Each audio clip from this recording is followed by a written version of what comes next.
दोस्तों नमस्कार। आप देख रहे हैं आकाश लाइव न्यूज नेटवर्क। आकाश लाइव न्यूज नेटवर्क में आपका दोस्तों बहुत बहुत स्वागत है। दोस्तों बात करते हैं यूपीपीएससी और आरओ वैकेंसी की। जो एग्ज़ाम होते हैं उन एग्ज़ामों में सरकार ने क्या किया था। सरकार ने 2 पालियों में चुनाव माफ़ कीजिएगा पेपर कराने का निर्णय लिया था।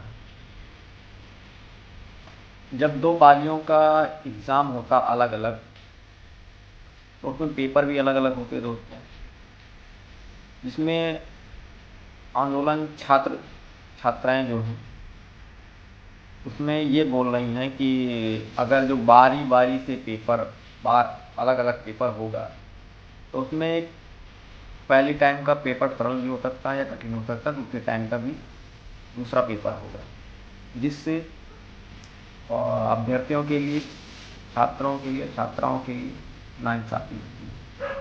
क्योंकि ये बहुत बड़ा पद होता है जो आगे चलकर ये नौजवान छात्र छात्राएँ भारत के लिए काम करते हैं और देश को आगे बढ़ाने में इनका बहुत बड़ा सहयोग होता है। इसी पे अखिलेश यादव ने क्या कहा दोस्तों, आप लोगों को सुना। हम और आप लोग इस मैदान में एक दूसरे के सामने हैं। वहीं प्रयागराज में बड़ी संख्या में नौजवान आंदोलन कर रहे हैं और वो आंदोलन जो चला रहे हैं वो सभी पढ़े लिखे नौजवान हैं। वो नौजवान हैं जो कल अधिकारी बनेंगे। आज उस सरकार ने उन लोगों को भी आंदोलन में झोंक दिया है। वहीं मैं तमाम युवक युवतियों को बधाई देना चाहता हूं कि अपनी आवाज को बुलंद करने के लिए वो पीछे नहीं हटे। सरकार तमाम तरीके अपना रही है, लेकिन उसके बावजूद भी नौजवान आज धरने पर बैठ करके अपनी मांग को लेकर के सरकार को जगाना चाहते हैं, सरकार के सामने रखना चाहते हैं। ये कोई मामूली घटना नहीं है जहां पर पढ़े लिखे नौजवान आंदोलन पे बैठ गए हों। वैसे तो मेरी इच्छा ये भी थी कि मैं सबसे पहले उनके आंदोलन में शामिल होता जाकर के, उनके बीच बैठता जाकर के, लेकिन मैं ये बात जानता हूं बहुत सारे लोग छात्रों का, नौजवानों का आंदोलन को ये भी कह देते कि राजनीति से प्रेरित है, इसलिए उस आंदोलन में नहीं गया। लेकिन मैं इस मंच के माध्यम से उनको बधाई भी देना चाहता हूं और उनका समर्थन भी करना चाहता हूं कि उनकी मांग जायज है। और जिस समय उन्हें पता लगा कि कहीं ऐसा ना हो कि आंदोलन में मैं भी शामिल हो जाऊं जाकर के, उन्होंने खबर सुनते ही छात्रों को हटाना शुरू कर दिया। कई छात्रों को हटाने में कामयाब भी हो गए। जो हमारी बेटियां बहनें बैठी थीं, उनको बिना महिला पुलिस के लोग उठाने लगे जाकर के, और जो नौजवान थे वो शादी वर्दी में पहुंच करके उठाने लगे।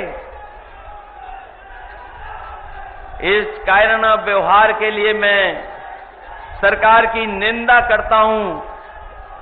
इस लोकतंत्र में इससे ज्यादा शर्मनाक घटना और कोई नहीं हो सकती जो प्रयागराज में, इलाहाबाद में इन्होंने छात्रों के साथ किया है, और जो ये नौजवान धरने पर बैठे अपनी मांग को लेकर के। ये वही सरकार के लोग हैं जो लोग ये कहते हैं कि 1 नेशन 1 इलेक्शन। ये सरकार वो है जो कहती है 1 नेशन 1 इलेक्शन। लेकिन सोचिए उत्तर प्रदेश में एक चुनाव नहीं करा पा रहे हैं। चुनाव तो छोड़िए, जो हमारे छात्र नौजवान हैं उनकी परीक्षा भी नहीं करवा पा रहे हैं। जो लोग कहते हैं एक इलेक्शन पूरे देश में एक साथ हो जाए, वो हमारे नौजवानों की परीक्षा भी नहीं करा पा रहे हैं। लेकिन हम जानते हैं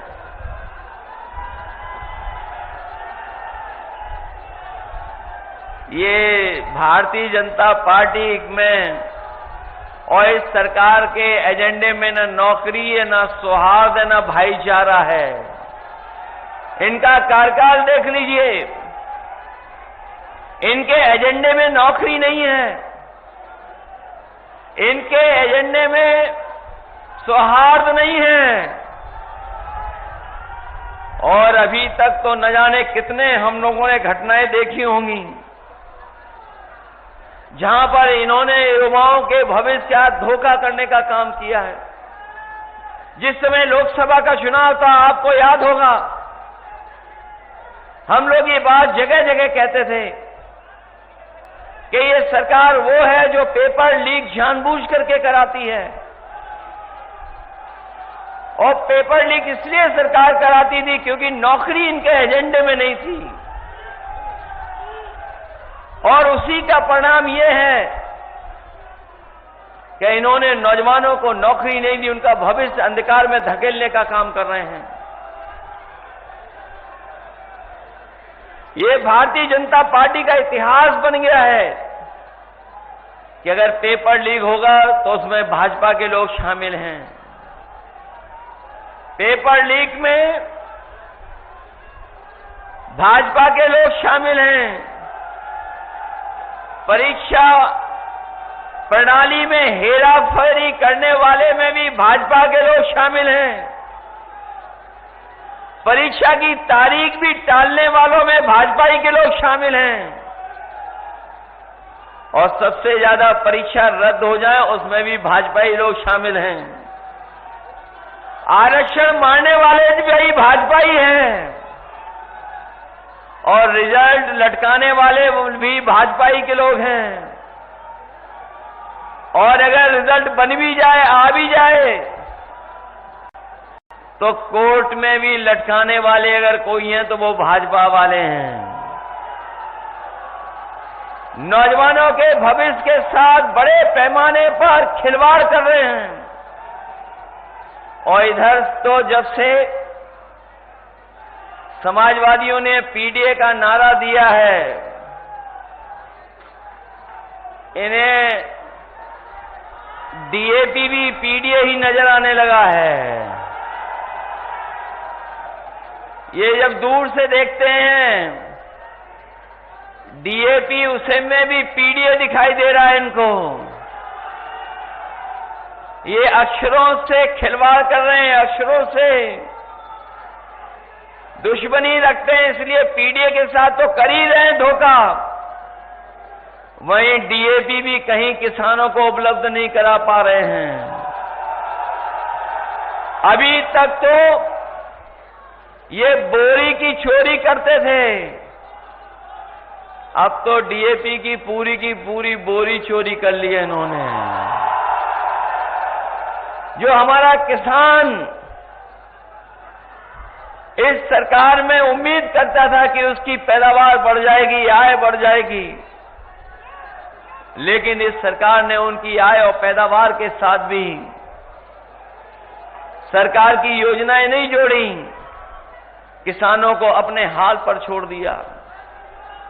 ये वही लोग हैं जिन्होंने नारा दिया था कि किसानों की आय दोगुनी हो जाएगी, लेकिन जब आंकड़े अभी आए हैं तो अभी तक के इतिहास की सबसे महंगी दर अगर कहीं महंगाई में देखने को मिल रही तो इनकी सरकार में दिख रही है। हमारे किसानों के साथ भी धोखा हो गया। और फिर ये सरकार कौन सा नारा दे रही है? ये सरकार नारा कौन सा दे रही है? जब ये सरकार के हाथ में कुछ नहीं बचा, जब सरकार को पता लग गया चुनाव हारने जा रहे हैं, तो ये चुनाव की तारीख भी टाल रहे हैं। पहले ये चुनाव 13 तारीख को हो रहा था, 13 तारीख को चुनाव होने जा रहा था, और जिस समय त्योहार पर लोग छुट्टी के बहाने घर आए थे त्योहार मनाने, जब त्योहार मनाने दूर दूर से चले आए लोग, उन्होंने अपनी छुट्टियां बढ़ा ली, ये देखते हुए कि 13 तारीख को वोट डाल करके जाएंगे। जब ये भनक भारतीय जनता पार्टी के लोगों को पता लगी तो उन्होंने चुनाव भी टाल दिए। जो चुनाव टालने वाले हैं वो बहुत बुरे हारने जा रहे हैं। पहले चुनाव इन्होंने अयोध्या का टाला, याद होगा आपको, चुनाव अयोध्या का टाला। मुख्यमंत्री जी 1 बार गए, 2 बार गए, 3 बार गए, और जब उन्होंने अपना इंटरनल सर्वे करवाया तो उनको जानकारी हो गई कि इंटरनल सर्वे में वो जीत नहीं रहे हैं। उन्होंने चुनाव वहां का भी टाल दिया। ये जितना चुनाव टालेंगे उतना ही बुरा इस बार बाई इलेक्शन में हारने जा रहे हैं। और यहां के लोग तो मन बनाए बैठे हैं। अभी जो लोकसभा चुनाव में बेईमानी हुई है, ये चुनाव जीता जिताया आपके हाथ से छीन लिया। फूलपुर का चुनाव लोकसभा का पूरे के पूरे लोग देश के जान गए थे, ये जीत गए, क्योंकि जिस समय वो कार्यक्रम था इंडिया गठबंधन का, जन समर्थन और जन सैलाब इतना दिखाई दिया कि विरोधियों के होश उड़ गए। जो लोग वोट से नहीं जीत सकते थे, उन्होंने अधिकारियों को आगे कर करके चुनाव को जीतने का काम किया। आप हारे नहीं हैं, केवल आपको प्रमाण नहीं दिया अधिकारियों ने। और जिन्हें 22 का चुनाव याद होगा, 22 का चुनाव भी हमारे आपके प्रत्याशी लगभग जीत गए थे। जिन्होंने बैलेट वाले वोट देखे होंगे वो जानते होंगे कि बैलेट में बीजेपी से दुगने वोटों से जीते थे। जब इन्हें लगा कि ये चुनाव हाथ से निकल गया तो बेईमानी कर करके इनको हरा दिया था। याद है कि नहीं याद है? मामूली वोटों से हारे। लेकिन इस बार तो लग रहा है कि यहां पर रिकॉर्ड बनने जा रहा है। इस बार पहले से ही बीजेपी को पता लग गया कि यहां से रिकॉर्ड मतों से जीतने जा रहे हैं।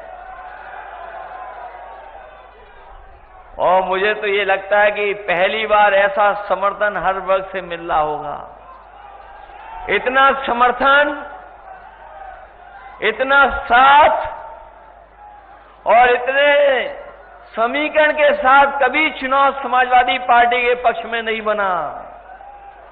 इस बार तो ऐसा लग रहा है कि मुस्तफा सिद्दीकी साहब अभी तक की सबसे बड़ी जीत जीतने जा रहे हैं।